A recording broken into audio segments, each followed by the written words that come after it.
জিয়াউর রহমানের আদর্শের বিএনপি এখন আর আগের মতো নেই বলে মন্তব্য করেছেন এলডিপি চেয়ারম্যান ও বীর মুক্তিযোদ্ধা কর্নেল অলি আহমেদ বীর বিক্রম। শুক্রবার বিকেলে কুমিল্লার ১৪গ্রাম উপজেলার মিয়াবাজারে দাঁড়িপাল্লা প্রতীকের সমর্থনে আয়োজিত জনসভায় এ মন্তব্য করেন তিনি।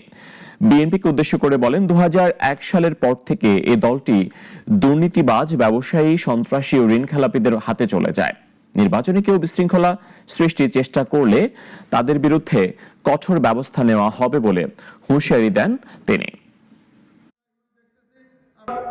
জিয়াউর রহমানের বিএনপি নাই, জিয়াউর রহমানের বিএনপির সময় বাংলাদেশের সেরা লোকগুলি আমরা দলে নিয়েছিলাম। আপনাদের কুমিল্লার সন্তান আজিজুল হক সাহেব ইংরেজের প্রফেসর, ঢাকা বিশ্ববিদ্যালয়ে ওনার মতো লোক অ্যাডভাইজার ছিল। কিন্তু জিয়াউর রহমানের মৃত্যুর পরে আস্তে আস্তে অধঃপতনের দিকে যেতে লাগলো। বেগম জিয়ার সময় এসে আমরা কিছু থামাই দিলাম।